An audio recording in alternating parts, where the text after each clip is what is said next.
Hello, praise. Okay, so once again, good afternoon. So Happy New Year sa lahat. Um, Kumusta bang inyong mga bago pagsalubong? Okay. Alright. So, ayun, no, kahapon, meron tayong Bible study.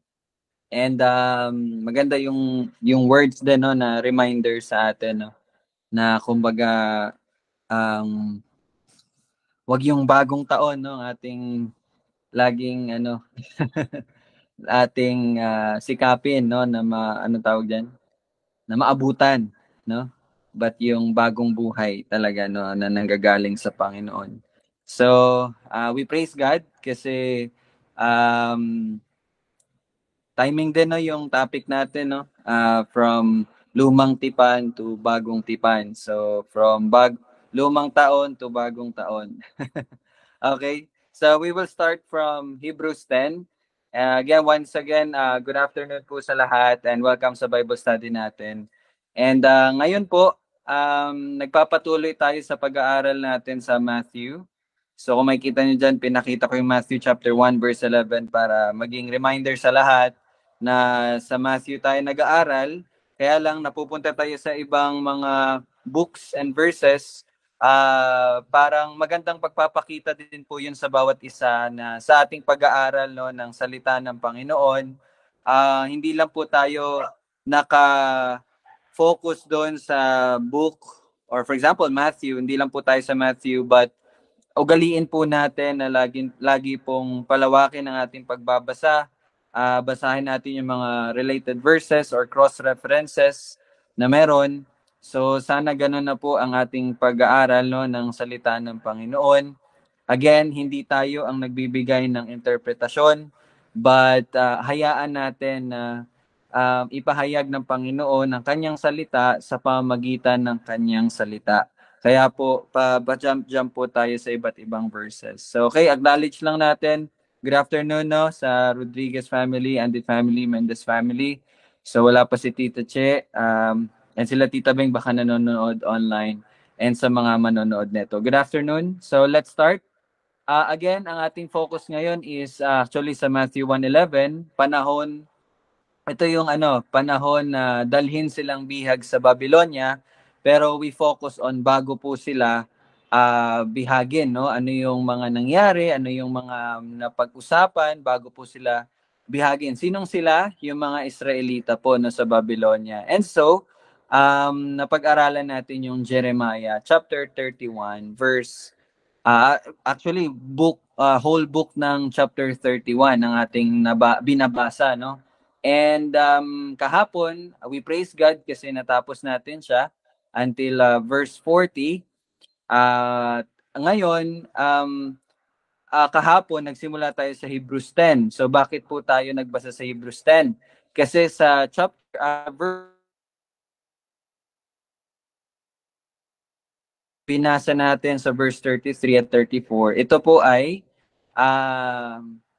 inano po, no, na quote or sinabi din doon sa Hebrews chapter 10. So kung papansinin niyo po, basahin ko lang, no, ngunit ito ang tipan na aking gagawin sa sambahayan ng Israel pagkatapos ng mga araw na iyon. Sabi ng Panginoon, ilalagay ko ang aking kautusan sa kanilang kalooban at aking isusulat iyon sa kanilang mga puso at ako'y magiging kanilang Diyos at sila'y magiging aking bayan. And in verse 34, at hindi natuturuan ng bawat isa sa kanila ang kanyang kapwa at ang bawat tao, ang kanyang kapatid, na magsasabi, kilalanin mo ang Panginoon sapagkat ako'y makikilala nilang lahat mula sa pinakahamak sa kanila hanggang sa pinakadakila sapagkat patatawarin ko ang kanilang kasamaan at ang kanilang kasalanan na hindi ko na aalalahanin pa. At ito po ay na-quote sa Hebrews chapter 10, verses, I think, simula 15. And yun, kahapon nga po, sa paglilid po, no, ni Kuya. So, na-discuss po natin iyon. Alright? So, ngayon lang, gusto ko lang po mag-focus. Starting from, actually, ano na natin to kahapon. Meron lang po akong mga gustong idagdag. Starting from verse 19. And try natin matapos hanggang 4:39. Okay? So, tayo po'y manalangin muna. Let us pray. Panginoon, tunay nga na ang iyong kalooban, ang iyong habag, sa pamagitan ng iyong biyaya kami ay naligtas. Kami po ay makasalanan, ngunit ika'y mahabagin. Ikaw ay puno ng pag-ibig at ikaw ay makatuwiran. Salamat Panginoon dahil ibinigay mo ang katanggap-tanggap sa iyong harapan na iyong kordero, ang aming tagapagligtas na si Jesus. At sa Kanya lamang kami may pag-asa para sa kaligtasan ng aming mga buhay. Maraming salamat Panginoon dahil ito iyong pinahayag. At sa aming pag-aaralan sa pamagitan ng libro na isinulat para sa mga Hebreo, salamat Panginoon dahil ito ay gagamitin mo upang patuloy na mas maintindihan, maunawaan namin ang iyong ebanghelyo at ang kaligtasan ng bawat isa ay mas paigtingin mo pa, Panginoon, ang aming pag-asa na nasa iyo lamang. Salamat, Panginoon, sa iyong gagawin, sa pagpapahayag na iyong gagawin, Panginoon. Salamat, ikaw lamang luwalhatiin. Ito aming panalangin sa pangalan ni Jesus. Amen. Okay, so starting from verse 19. So babasahin ko lang po ito from verse 19 to 25 muna. Okay, basahin ko po para sa inyo. Kaya mga kapatid, makinig po kayong mabuti. Siguro pagod po kayo, antok pa kayo, or may mga bagay na nandyan sa kung nasaan man kayo ngayon. But please listen to the word of God.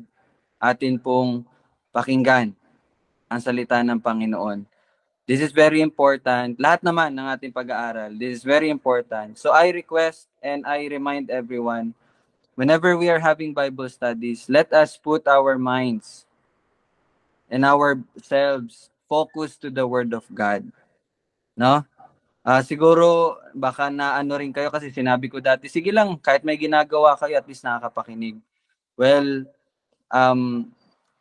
kung wala talagang choice, kung meron ka talagang dapat gawin, at least nakakarinig ka. Pero kung wala naman, I encourage everyone to focus on the Word of God. No? Wag po natin to gawing isang activity lang na ginagawa natin. No, but we are listening from the very words of God. So please listen carefully, attentively. Okay? So, mga kapatid, yamang mayroon tayong pagtitiwala na pumasok sa santuario sa pamagitan ng dugo ni Jesus, na kanyang binuksan para sa atin ang isang bago at buhay na daan sa pamagitan ng tabing sa makatuwid ay sa kanyang laman.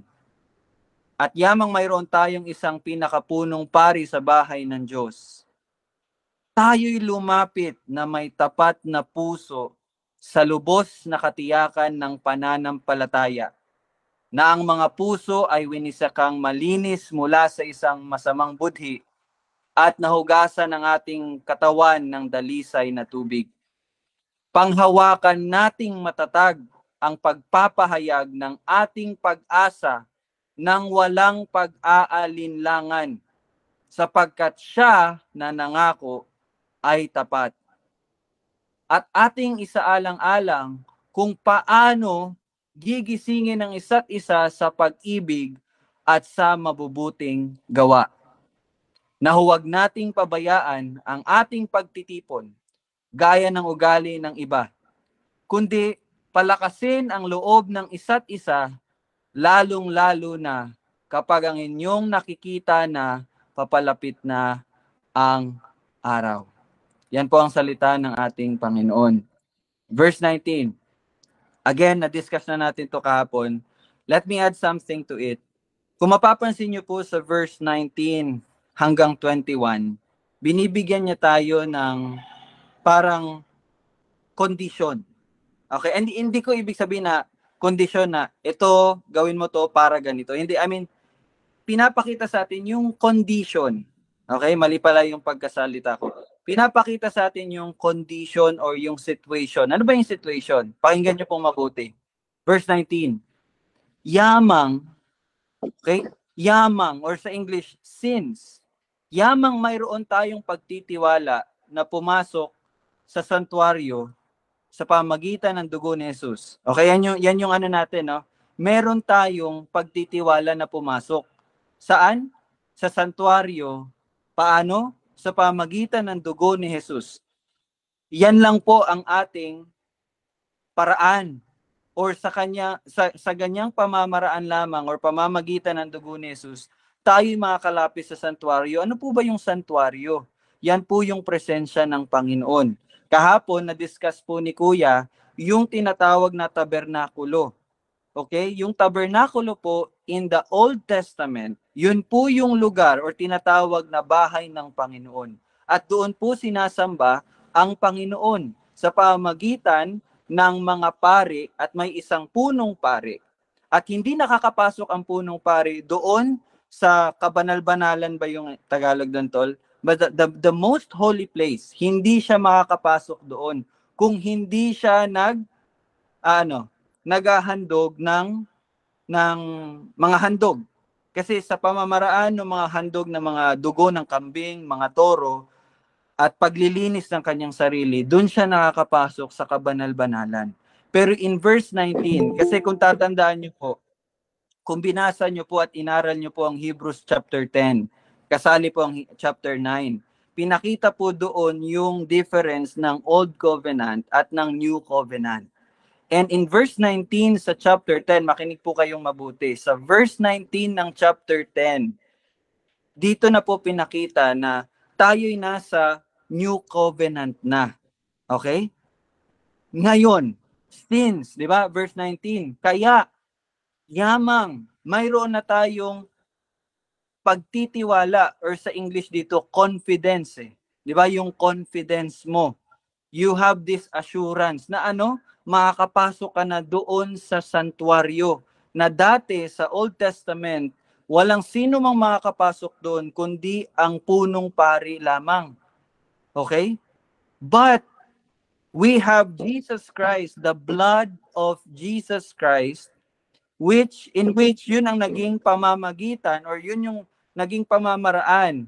Yun yung pamamaraan upang tayo makapasok sa santuario. So yun po yung condition, okay? Yun po yung conditions. Ano ba ang tamang ano? Basta yun yung estado or yung condition na meron tayo. We have confidence through Jesus Christ. 'Di ba? Na kanyang binuksan para sa atin ang isang bago at buhay na daan. Kasi dati po, in the Old Testament, in the Old Covenant, Old Covenant pala. In the Old Covenant, ano yung way para makapasok or para makapagbigay or makapagsamba sila sa Panginoon? Again, sinabi ko po kanina, sa pamagitan ng punong pari.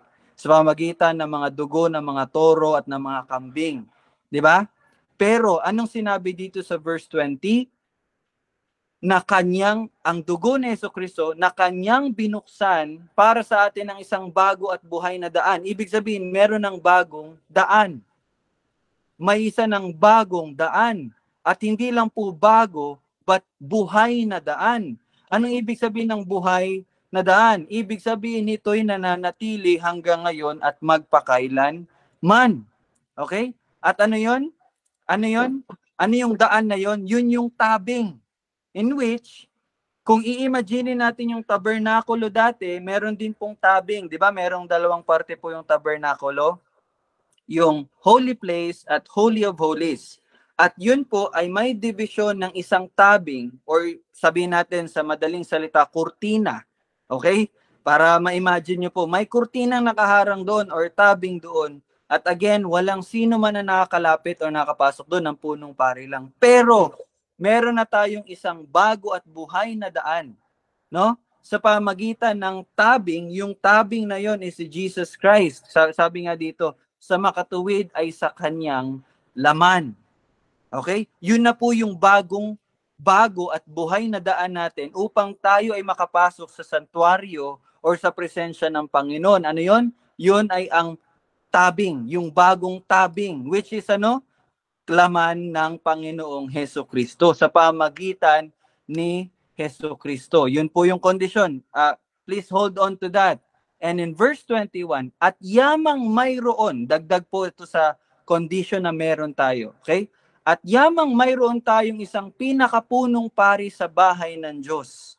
Now, bakit napaka-importante na sinabi itong salita nito na yamang tayo'y mayroong isang pinakapunong pari sa bahay ng Diyos? Kasi again, kung babalikan po natin ang Old Covenant, at I think in our previous Bible study, napag-usapan natin, natutunan natin na ang Old Covenant is just the shadow, okay, kung ano talaga ang totoong paparating.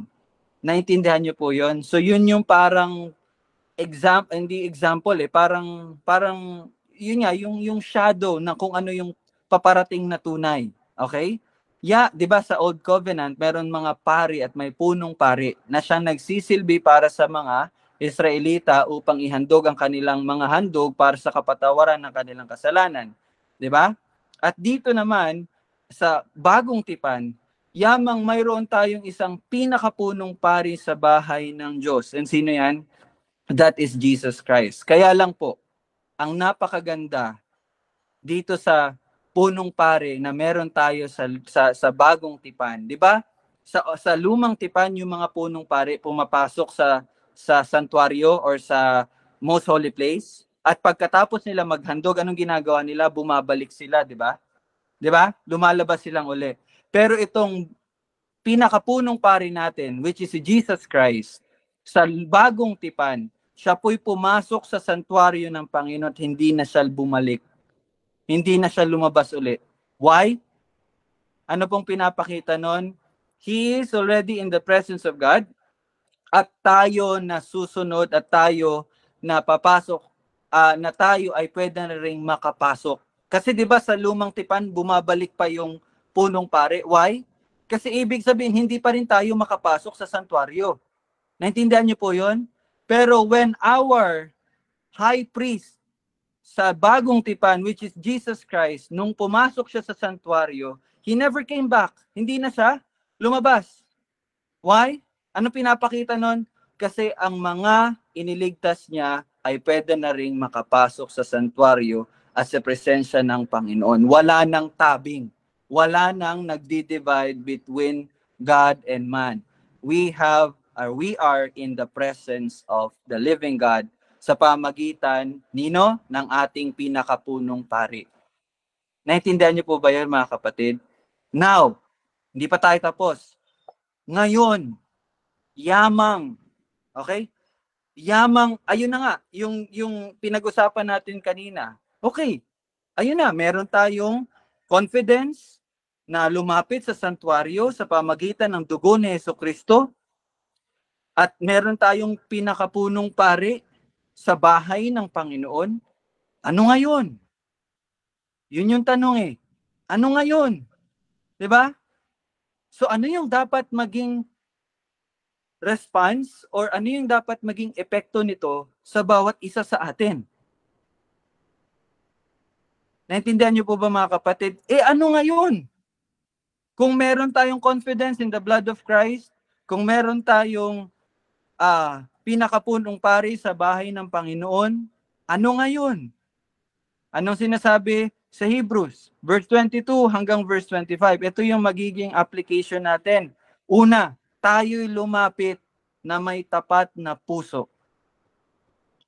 Tayo'y lumapit na may tapat na puso sa lubos na katiyakan ng pananampalataya. Now, bago ko po i-share sa inyo, gusto ko lang po marinig din sa mga nag-aral ng Hebrews 10. Ano yung naintindihan ninyo? Again, hindi ko po sinasabi ano yung interpretation ninyo. But gusto ko lang din po marinig sa inyo, yung nung inaral nyo to. No? Ano yung naintindihan ninyo sa unang parte na to? Tayo'y lumapit na may tapat na puso sa lubos na katiyakan ng pananampalataya. Ang ibig sabihin ba na to, nung binasa nyo po ito, yung parang, di ba, pag lumapit ka ng tapat na puso, yung dapat obedient ka talaga, dapat wala ka talagang ginagawang kasalanan, dapat totoo ka talaga sa Panginoon. So gusto ko lang pong marinig at maitanong sa inyo, iyon po ba ang inyong naisip nung binasa niyo po tong verse 22? Tayo'y lumapit na may tapat na puso sa lubos na katiyakan ng pananampalataya. Ay, sige tal. Opo. Yun po yung naisip ko. Yun po yung naisip ko nung binasa ko to. Yung dapat talaga ako, matino talaga akong tao. Yun po talaga ganun po talaga mag-interpret tayo eh.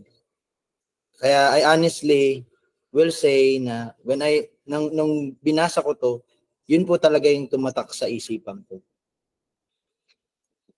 Ako din, tol. Sa akin din, tol. Yun din. Yun din ang tumatak po sa akin. Sa inyo din po ba? Yun din po. Okay. So, appear. Appear tayong lahat. Okay. Well, matagal ko na pong binabasa din itong Hebrews. No, at yun talaga din ang lagi ding tinuturo ko or lagi kong naiisip no, kapag binabasa ko po itong verse 22. Pero bigyan ko po muna kayo ng background. Ano ba yung libro ng Hebrews? I mean, ano yung nito? Bakit sinulat to? Okay? Now, tol, bigyan mo, i-correct mo lang ako kung mayroon akong mga salitang medyo mali yung terms or base lang din sa pagbabasa ko, Hebrew is patungkol sa mga Hudyo. Di ba yung mga Hudyo, tawag sa kanila mga Hebreo. Tama ba, tol? Yes, kasi galing yan sa anak nila ni Shem, si Eber. Doon po galing yung Hebrew. So si Evermore. Okay. Eber, si Eber. Sa doon galing yung parang Hebreo na term. Yun yung sa pagkakaaral ko sa ngayon, yun yung kasi inisip ko sa galing tong Hebrew. Tapos siyempre sa pangalan lang rin talaga nung mga yun nga, anak ni Shem, no? Si Shem. So yun, Hebreo, si Eber. Eber. Aralin niyo yung sa Genesis. Si Shem, tol, is yung sa tatlong anak ni Noah, tama? Oo, sa tatlong anak ni Noah. Si Shem, Japheth, tsaka si Ham. Opo. Tama, okay. So yun, at least nagkakaroon na tayo ng pag-iintindi ngayon. Ano ba tong Hebrew? Baka ibang tao to, ibang again, ayun, maganda po yun. So, ang tawag din po sa mga Israelita ay mga Hebreo kasi galing nga po sila sa linya ni Shem, no? Yung tatlong anak ni Noah, si Shem, Japheth, at saka si Ham. Okay? So, to give you an idea, ito pong Hebrews na binabasa natin ngayon ay para po sa mga Hudyo. Okay? At itong mga Hudyo, sila po ay again, nakabase ang kanilang katuruan doon sa Law and the Prophets, no? Yung sa Old Testament na meron tayo or Pentateuch to be specific. So, sila po ay nakafocus sa ang kaligtasan nila or ang ang kapatawaran na meron sila. Ay yun sa pamagitan ng mga inihahandog, yung mga kautusan na dapat sundin nila. Now, ang issue po kasi dito, nung time na isinulat po itong Hebrews or para sa mga Hebreo, meron pong persecution. Okay, makinig po kayo mabuti. Merong persecution. Ito po ay bago pa man daw, ayon sa pag-aaral na pagsasaliksik ng mga scholars, ito ay sa panahon bago pa masira yung templo, 70 years after the ascension of Jesus Christ. Bago pa man yun mangyari, meron ng mga persecution. Ngayon, itong mga mananampalataya ng mga Hudyo, dahil sa persecution, bumabalik po sila doon sa sasamba nila or bumabalik sila doon sa way ng kaligtasan nila sa pamagitan nung sa Old Covenant. Naintindihan niyo po? So kung babasahin niyo po yung buong buong libro ng Hebrews from chapter 1 to chapter 13. Yun po yung ano nun, yun po yung parang pinaka center topic ng Hebrews, no? Na yung writer is ine-encourage itong mga mananampalataya na huwag kayong bumalik doon sa Levitical or Mosaic law. Okay? Na kayo'y maliligtas sa pamagitan ng pagsunod ng mga kautusan. Huwag kayong bumalik doon. But sa Hebrews, dinescribe and in-explain talaga kung bakit si Jesucristo ang tanging daan para sa kaligtasan. Okay? Alright? So, bakit ko po yun sinabi sa inyo at bakit ko po tinanong kanina kung ang verse 22 ay patungkol ba sa, yun nga, no, tayo'y lumapit na may tapat na puso. Yun ba ibig sabihin dapat sumunod ka, dapat ganito, ganyan? So, ngayon na naintindihan natin at nalaman na natin yung background ng pagkakasulat nitong Hebrews, ang ibig sabihin pala ng verse 22 nang sinabi, tayo'y lumapit na may tapat na puso sa lubos na katiyakan ng pananampalataya. Ang ibig sabihin po nito is, well, yung sinabi po natin kanina na dapat maging masunurin ka, those are effect or those are results. Those are overflowing result kung ano man ang merong na pag-uusapan natin ngayon. Na ang ibig sabihin po pala nito na maging tapat. Ibig sabihin ano ba ibig sabihin ng tapat? Walang iba. 'Di ba? Walang iba. Walang iba. Okay? So ibig sabihin pala, tayo lumapit na may tapat na puso saan? Sa lubos na katiyakan ng pananampalataya. Ibig sabihin, huwag na tayong maghanap ng iba pang pamamaraan upang tayo ay maligtas. Bagkus, tayo'y lumapit na may katapatan, na may loyalty, na tanging iisa lamang ang pamamaraan upang tayo ay maligtas. Kaya tayo ay lumapit na may tapat na puso saan? Sa lubos na katiyakan ng pananampalataya. Again, hindi to about, yung binabanggit nga ni Kuya, hindi to about sa morality. Well, morality is the result of our faith. But ang kaligtasan na tinuturo sa atin, na ang ating pinangahawakan na hindi sa pamagitan ng, yun nga, pagsunod sa, dapat hindi ka ganito, dapat ganito ka. Kasi kapag ganyan po ang ating iniisip sa ating kaligtasan, bumabalik tayo. Bumabalik tayo sa lumang tipan. Okay? Kaya sabi dito, no, from verse 19 to 21, kaya sinabi, di ba? Naalala nyo, verse 19 to 21?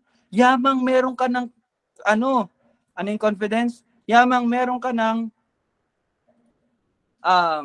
pagtitiwala or assurance sa pamagitan ng dugo ni Jesus, sa pamagitan ng pinakapunong pari na si Jesus. Ngayon ang gawin mo, lumapit ka na may tapat na puso sa katiyakan ng pananampalataya na iyon. Walang iba. Huwag ka nang maghanap ng ibang pamamaraan. Huwag mong isipin na kesyo ako nag-aaral ako ng salita, kesyo naghahandog ako ng ganito, kesyo nagbibigay ako ng ganito, ako'y maliligtas. No. But be sincere. Maging tapat ka saan? Sa pananampalataya na tanging si Jesus lamang ang kaligtasan, ang pamamaraan ng kaligtasan. At ano tong katiyakan ng ating pananampalataya? Ito yung katiyakan ng ating pananampalataya, mga kapatid, na ang ating mga puso ay winisikang malinis na mula sa isang masamang budhi. Kung papansinin niyo po yung mga words, banggitin ko lang po, winisikang malinis. Pangalawa, nahugasan na ang ating katawan. Well, in the Old Covenant, sa lumang tipan, magiging malinis ang isang tao sa pamagitan ng pagwisik ng dugo mula doon sa mga handog. Okay? At ang mga punong pari ay patuloy na bago sila pumasok sa santuario or bago sila pumasok sa templo, kailangan nilang hugasan ang kanilang katawan. Okay? But yan ay sa lumang tipan. But tayo, hindi na natin kailangan ng wisikan ng dugo ng toro, ng kambing, or maghugas pa. Why? Kasi ang pananampalataya natin, tayo na ay winisikang malinis. Malinis ng ating budhi. at tayo'y nahugasan na. Saan? Sa pamamagitan ng dugo ni Jesucristo. Yun ang katiyakan ng ating pananampalataya, na tayo'y malinis na. Naririnig niyo po ba yung mga kapatid? Tayo'y malinis na. Tayo'y nahugasan na. So bakit kailangan mo pa bumalik doon sa lumang tipan? Bakit kailangan mo pang sabihin sa sarili mo, hindi dapat ganito ko para maligtas ako. Hindi ako, kung meron mang ganun sa ating mga kapatid, gaya ng paalala ng author ng Hebrew. And this is the reminder of God para sa atin din. Walang ibang kaligtasan. Kaya nga po nung inaaral ko yung Hebrews, ang inano ko talaga sa status ko din, Christ is our only hope. Wala nang iba. Wala na talagang iba. Why? Alam ko po na narinig nyo na to 1,000,000 times or 100 times or 1,000 times. Pero baka kasi hindi natin namamalayan yung, again, yung binabanggit ni Pastor Jens, yung subtlety. No? Baka hindi natin namamalayan, we are still holding on sa lumang tipan. Ay, ibig ko pong sabihin, tayo pa rin po ay nakadepende sa mga ginagawa natin para sa ating kaligtasan. Okay? Now, patuloy tayo kasi merong 3 application. Una, tayo lumapit na tapat. Wala nang iba. Wag na tayo mag-isip ng ibang pamamaraan. Yun lamang, pananampalataya sa ating Panginoong Hesukristo. Ano pa yung pangalawa? Verse 23, panghawakan nating matatag ang pagpapahayag ng ating pag-asa ng walang pag-aalinlangan, sapagkat siya na nangako ay tapat. No? Panghawakan nating matatag at walang pag-aalinlangan. Okay? So yun yung pangalawa po nating gagawin. And ang pangatlo, verse 24, at isaalang-alang kung paano gigisingin ng isa't isa sa pag-ibig at sa mabubuting gawa. Now, maybe, tinatanong natin, paano ko ba gigisingin yung aking kapatid sa pag-ibig at sa mabubuting gawa? But bago po yan, gusto ko lang pong bigyan ng pansin itong isaalang-alang, no? Isaalang-alang. Mga kapatid, isaalang-alang po natin kung paano natin papalakasin ang bawat isa. No? Isaalang-alang po natin 'yan. Gusto ko pong i-encourage ang bawat isa, no? Na dapat ito po yung isa sa mga bagay or isa sa mga pag-iisip na meron tayo. Lagi po nating iniisip, paano ba ako? Paano ko ba matutulungan ang itong kapatid na ito na huwag siyang magkasala? By the way, mamaya, maano po natin, ano pong ibig kong sabihin kapag sinabi kong, paano ko ba matutulungan ng kapatid upang hindi siya magkasala? Okay?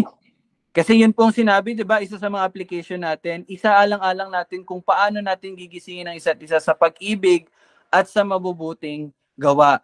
Pero gusto ko lang po, again, bigyan ng diin. Yung isaalang-alang nyo. At tanong ko lang po, isinaalang-alang nyo ba? Lagi nyo din bang iniisip yung mga kapatid nyo na, di ba, lalo na tayo, pamilya-pamilya tayo, hinahayaan lang ba natin ang ating kapatid? Hinahayaan lang ba natin ang ating parents? Hinahayaan ba natin ang ating mga anak na kapag sila'y nanghihina or sila'y, di ba, namumuhay na hindi ayon, no, sa kung ano ang dapat na pamamaraan ng pamumuhay natin, hinahayaan ba natin sila or nakikipag-compromise po ba tayo? Or tinotolerate po ba natin? Pero again, baka po kasi ngayon naisip nyo, ayun, about sa moralidad, itong sinasabi ko, well, again, it's not the way, but it's the result. Okay? Pero bigyan niyo po muna ako ng konting time para mai-ano ko din po to sa inyo, no? Again, isaalang-alang natin kung paano gigisingin ng bawat isa sa pag-ibig at sa mabubuting gawa. Paano? Yun yung tanong eh. Paano? Paano ko ba to gagawin? Well, verse 25 will give us the answer. Again, paano natin gigisingin ang isa't isa?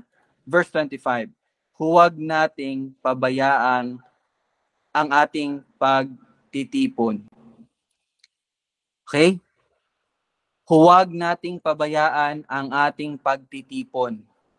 Palakasin ang loob ng isa't isa. Palakasin ang loob ng isa't isa. Lalong-lalo na kapag inyong nakikita na papalapit na ang araw. Again, maybe siguro meron pa ring tanong, paano ko ba papalakasin nga? Okay? So una, huwag nating pabayaan ang ating pagtitipon. Now, let us go to isa sa mga cross-reference dito, Hebrews pa rin, no? Hebrews chapter 3 verse 13. Let me read it for you. Kasi nga, di ba sabi dito, palakasin ang loob ng isa't isa. Bakit kailangan nating gawin iyon?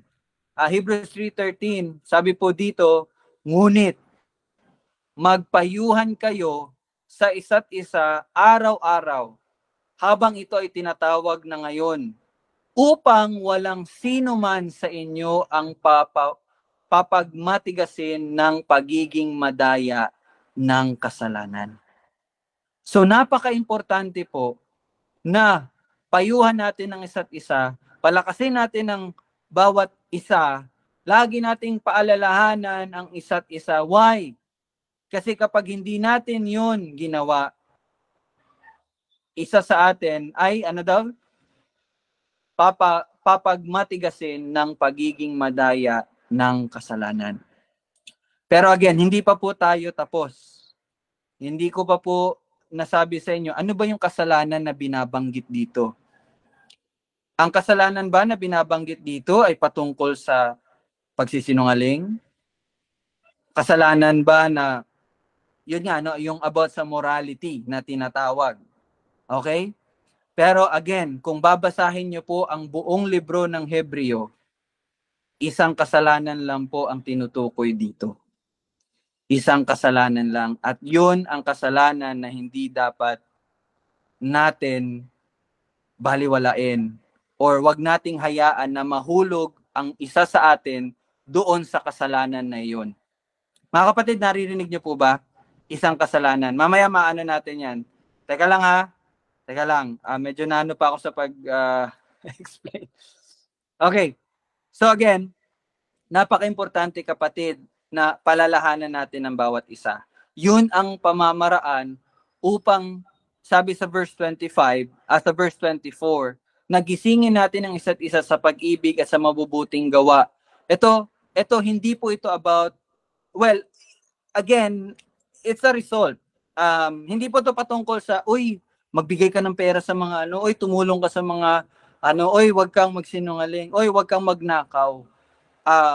Well, maybe yun po ang may isip natin dito sa verse 24. Again, hindi ko naman sinasabi na mali yun. Tama din po yun.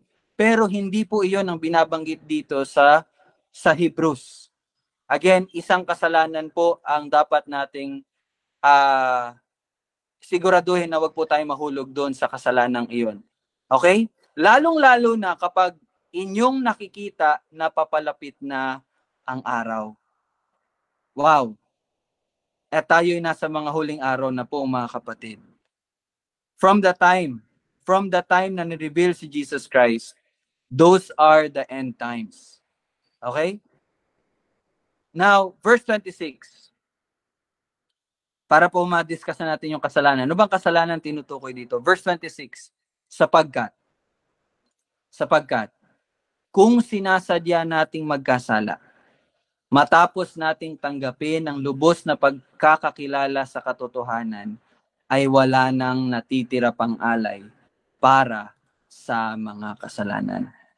Dati, nung inaaral ko po itong Hebrews, dati pa talaga, lagi ko talaga iniisip, dapat talaga hindi na ako magkasala, dapat hindi na ako magsinungaling, dapat hindi na ako mag-girlfriend, dapat hindi na ako manood ng ganito-ganyan, dapat hindi na ako mag-ganito-ganyan. So again, yun po lagi nating naiisip, kung naiisip, no? At kung yun din po ang naisip nyo, mga kapatid, well, again, tama naman po na wag na tayong magganon. Pero again, the issue in Hebrews, in which ang kasalanang ito talaga ang walang kapatawaran. Ito yung kasalanan na walang kapatawaran. Okay? Ano po yun? Sapagkat kung sinasadya nating magkasala, Yung kasalanan po na binabanggit dito is yung kasalanan na tinatawag na, hindi ko lang alam sa Tagalog, pero kasalanan na pagliligtas ng iyong sarili sa pamagitan ng iyong pamamaraan or sa pamagitan ng lumang tipan. Yun po yung kasalanan na binabanggit dito. Sapagkat, again, the writer of this is talking to the Hebrews. Okay? Talking to the Jews. Sabi niya, kung sinasadya nating magkasala, ibig sabihin kung sinasadya ninyo na bumalik pa rin sa lumang tipan, sa pamamaraan na kayo maliligtas sa paghahandog ng mga mga toro, mga tupa, sa pagsunod sa ganito ganyan, matapos nyong tanggapin ang lubos na pagkilala sa katotohanan. Anong katotohanan na yon? Na si Jesucristo ang daan.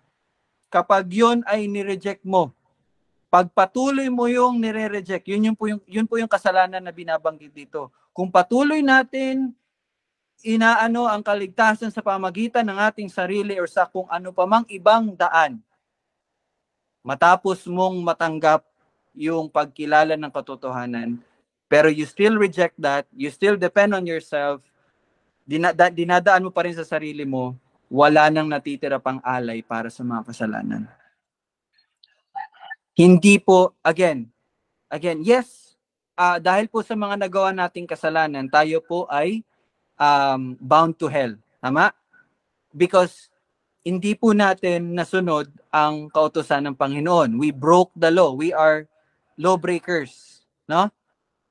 But, again, tayo ay hindi na po sa lumang tipan. But we are under the law of the new covenant.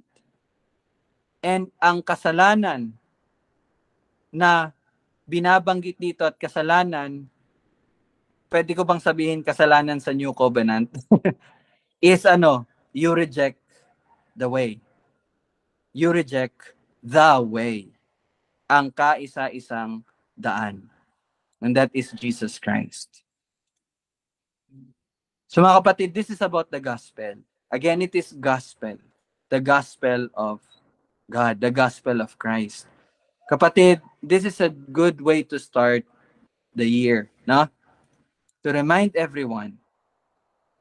Alam mo, magkasala ka man, hindi ka nagnakaw ka man or kung ano man, well, yes, dahil doon tayo ay mapupunta sa dahil we reject the law of God. But the ultimate or masasabi po nating na dahilan upang tayo ay hindi maligtas ay ang pag-reject sa tanging daan.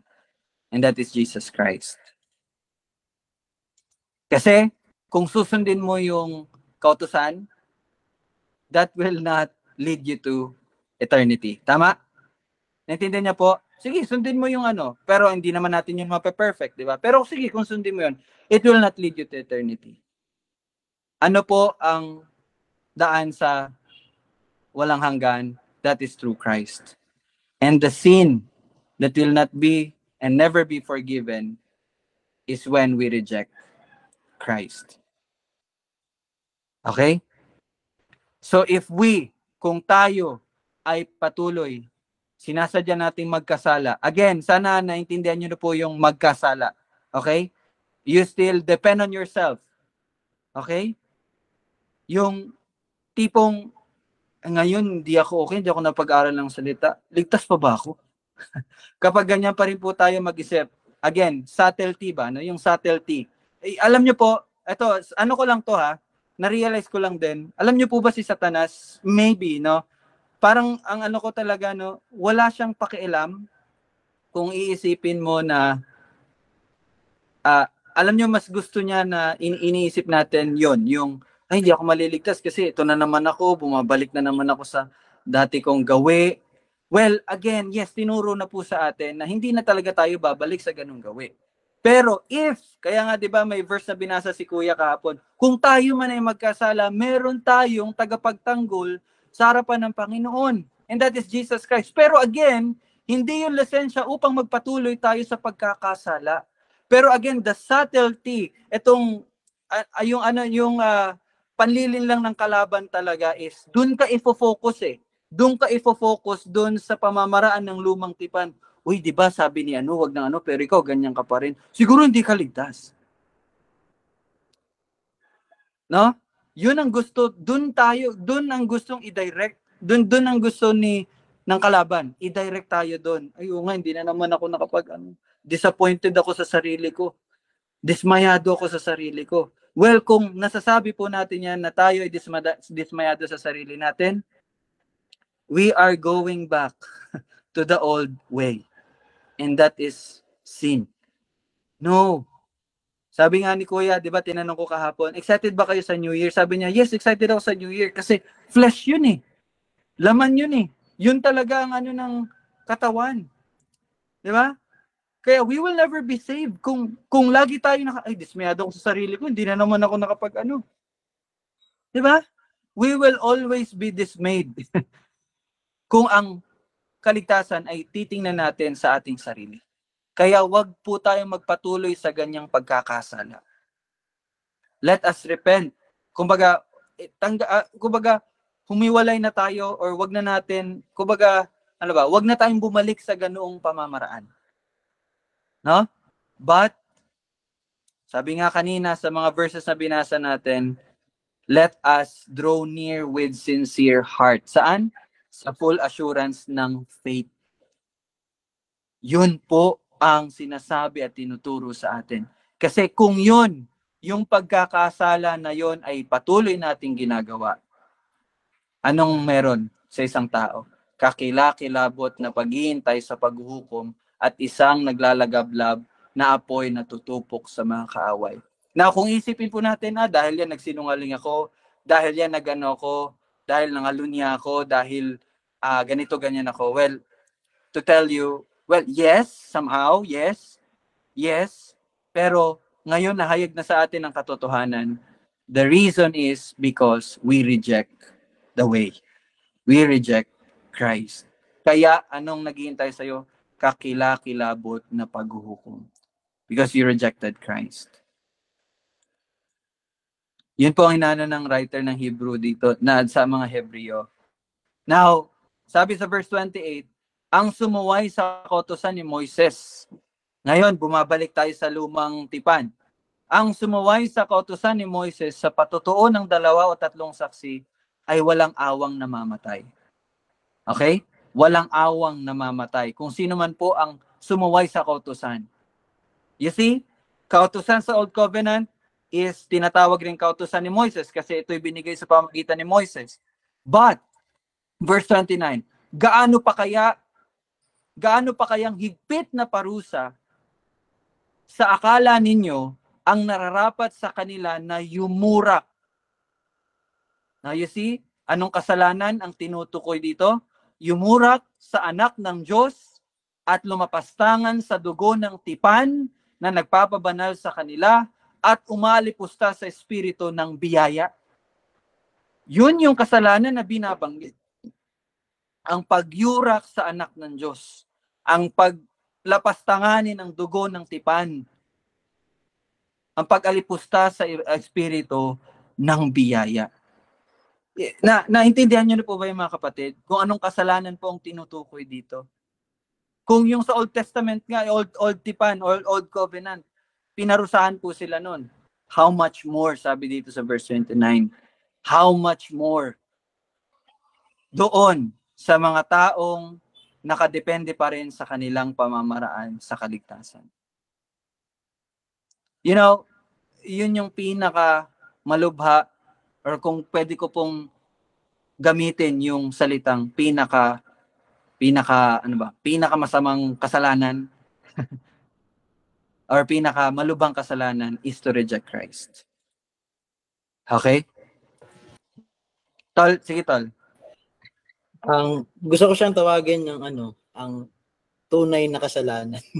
Ayun, yun pala ang Yung pag-uusapan natin sa 20T, yung sincero. Ang ibig sabihin ng sincero, totoo eh. So, ito rin yung totoong kasalanan. So maraming kasalanan kasi na peke eh. Akala mo kasalanan na dahil na you lie, no? You lie, ano pang ginagawa mo? Pero hindi pala yun yung totoong kasalanan na pinag-uusapan dito. Peke yun kung yun ang nasa isip mo. Nagkakasala ako dahil kanina hindi mali yung naging response, mga ganun. Salamat, Tol. Salamat, Panginoon. Salamat sa Panginoon. That's the right term, yung totoong kasalanan. Okay? Pero again, di ba, ang gusto kasi ng kalaban, lagi nating isipin, yun nga, yung mga peking kasalanan, now in which, hindi na yun ang issue natin eh. Kasi we are not on the old covenant. Naintindihan niyo po yun? Okay? So we are not under the law. We are not under the law.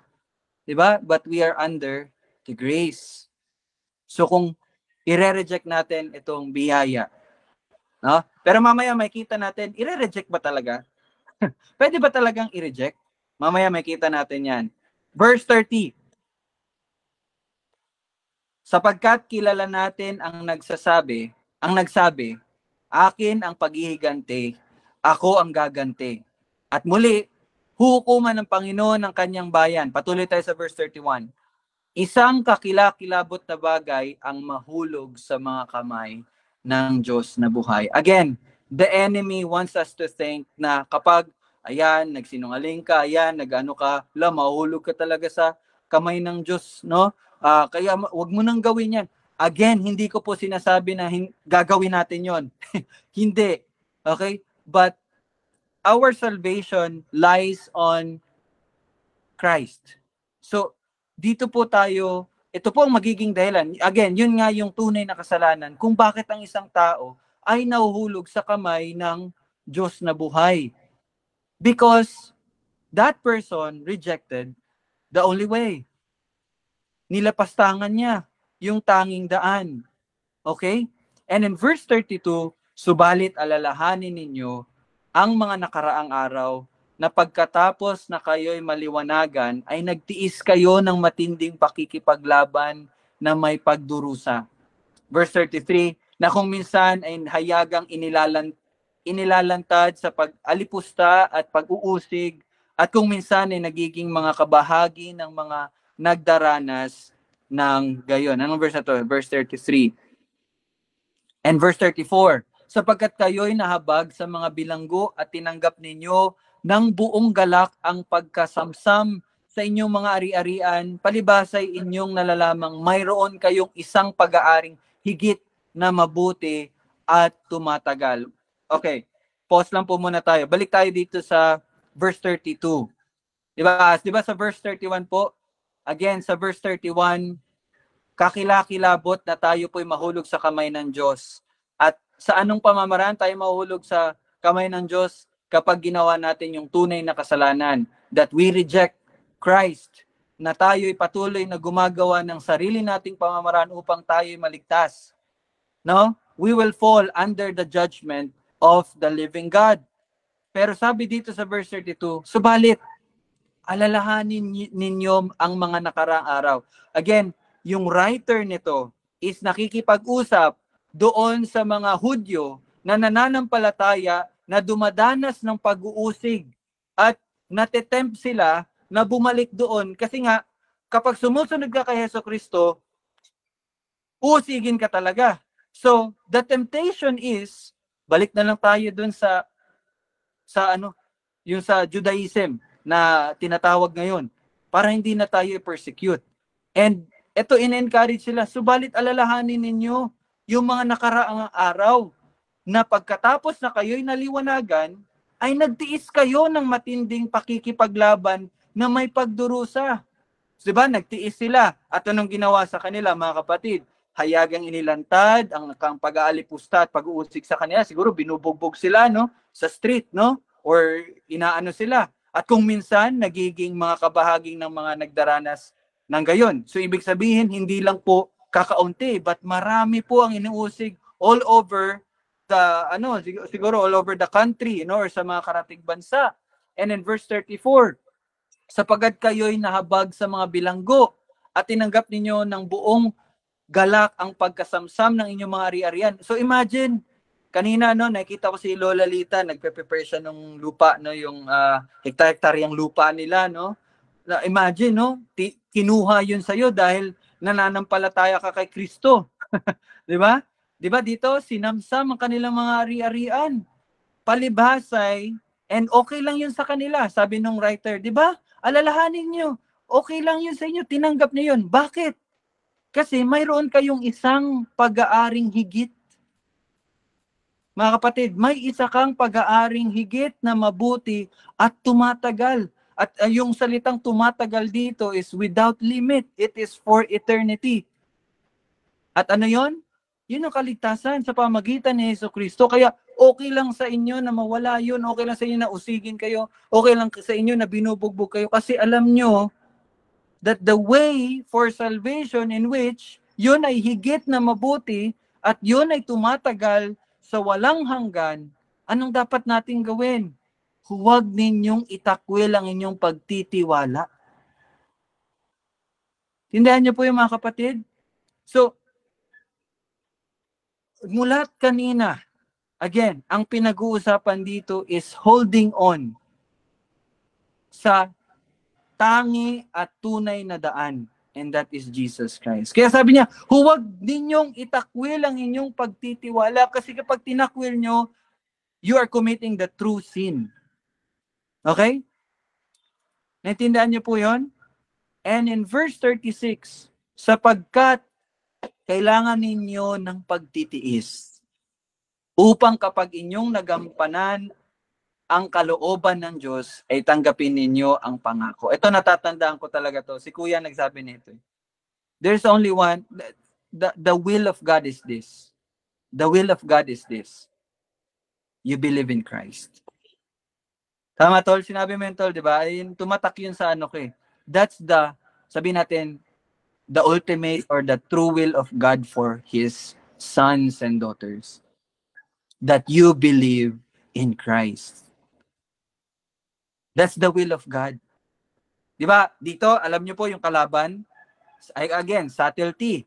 Yung subtlety, i-input ng kalaban sa atin, oh, do the will of God. You read the word, huwag kang magkasala, huwag kang magganito.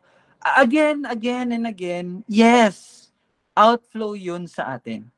Pero wag tayong nakafocus doon. Ay, hindi na naman ako nakapag-aral. Ay, hindi na naman ako na ganito. Wala talaga, Lord, sorry talaga, hindi ko talaga kaya. Di ba? Subtlety. Yung mga salitang yon, actually, pagmamayabang yon. We are still depending everything sa sarili natin. Again, there's only, tayo ay maliligtas sa pamagitan ng gawa. Pero yung gawa na yon ay hindi natin mga gawa. But kung ano ang natapos ng ginawa ng ating Panginoong Hesukristo. By that, we will be saved. Okay? And in verse 37, sapagkat sa sandaling panahon, ang siyang dumarating ay darating at hindi maantala. No, parang encouragement siya no na yes, nagdurusa man kayo pero He will come. Ito'y darating. Kaya maghintay lang kayo. Verse 38, ngunit ang aking matuwid na lingkod ay mabubuhay sa pananampalataya. Ngunit kung siya'y tumalikod, ang aking kaluluwa ay hindi malulugod sa kanya. Well, let me define. Okay, tatapusin na. 38 na po tayo. Please give me some minutes. Sabi dito, ngunit kung siya'y tumalikod. Well, many of us will say, again, ang kalaban, idadirect tayo sa ganito na naman, yan, bumabalik ka na naman sa gawin mo. Okay, tumatalikod ka. Well, in some way, yun ay pagpapakita ng pagtalikod. Pero again, ang pinag-uusapan dito na kasalanan at pinag-uusapan dito na pagtalikod is again, you abandon the only way for salvation. Okay? You abandon the only way for salvation and that is Christ. Okay? Pero, kung babasahin, ito kasi hindi kasi naka-emphasize dito. Pero alam niyo po ba, itong verse 37 at 38, this is a quote. Kung titingnan niyo po sa English kasi, maganda kasi yung sa mga Bible app ninyo or sa mga Bible ninyo, naka-ano siya, parang naka-caps lock lahat.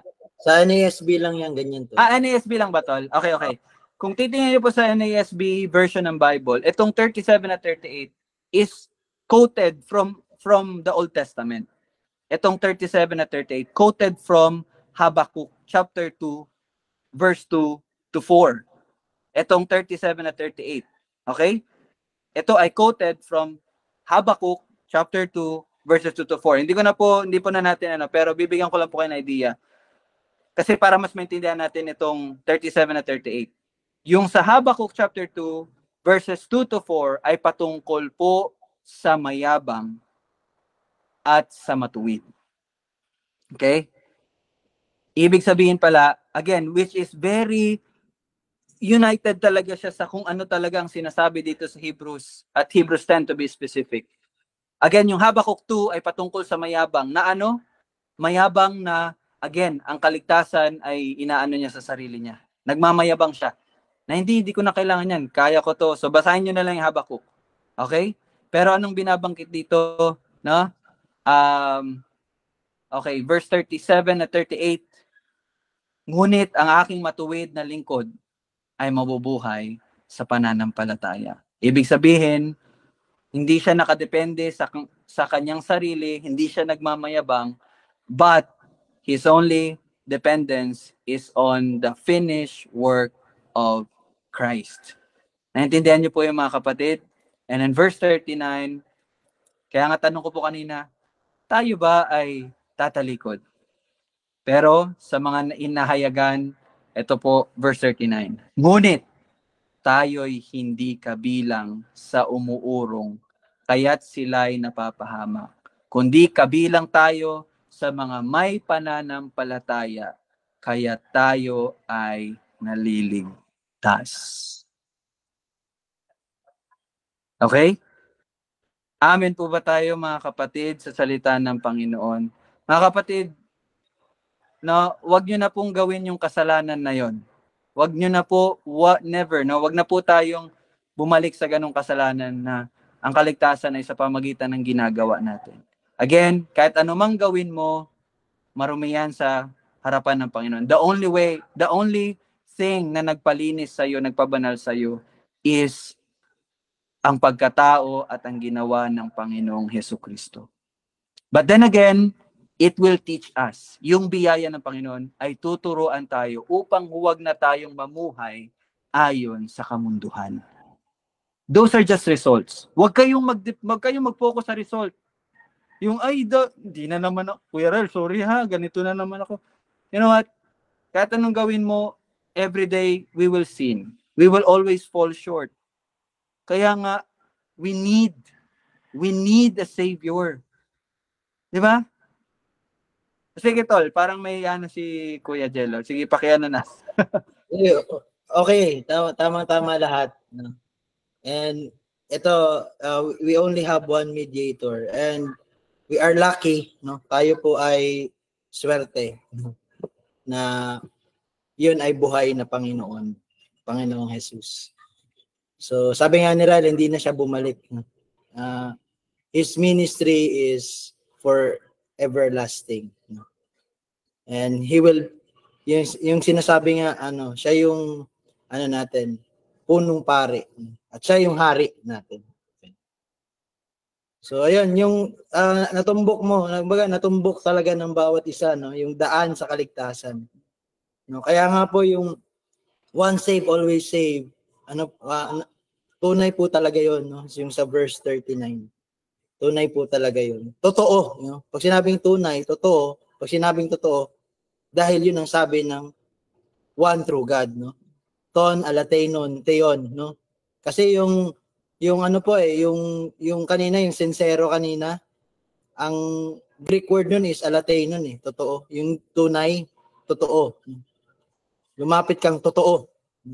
Dahil kumbaga, walang nag-authenticate, walang nagsasabi kung ano ang totoo sa hindi, kundi yung authentic din, yung totoo rin na Diyos. So, yun lang yung ma-add ko, tol. Okay na lahat. Amen. So, praise God.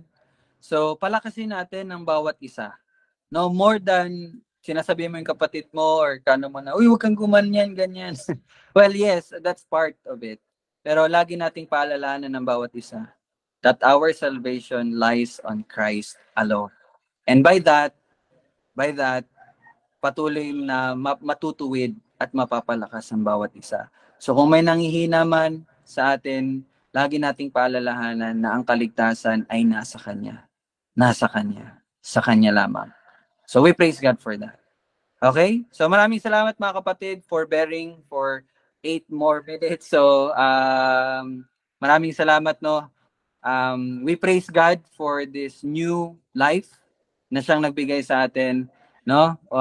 Wag new year, no? But yung new life talaga ang ating pinagpapasalamat sa Panginoon that we were born again. And we praise God for that. So maraming salamat. Kita po tayo sa bukas ulit sa ating pag-aaral ng salita. So tayo po ay manalangin. Panginoon, maraming salamat po sa kaligtasan na iyong ipinagkaloob. Wala nang ibang paraan, wala na po talaga. At kailanman ay walang sino man ang makakapagbigay ng bayad para sa kasalanan na aming nagawa. At maraming salamat dahil malaya na kami sa kautusan. Bagkus binigyan mo kami ng kalayaan na kami ngayon ay alipin na ni Kristo na namumuhay sa pamagitan ng pananampalataya. At Panginoon, maraming salamat dahil patuloy mong papalakasin ang kapatid na nanghihina. Patuloy mong poprotektahan at pag-iingatan ng bawat isa. Tunay nga na walang makakapagpahiwalay sa amin sa iyo, sa iyong pag-ibig, O Diyos, dahil ikaw ay tunay at wala nang katulad, wala nang iba. Maraming salamat, Panginoon. Ikaw po ang aming sinasamba at dinadakila. Ito aming panalangin sa pangalan ni Jesus. Amen at amen. Thank you po sa lahat. See you po ulit bukas. God bless. Bye-bye.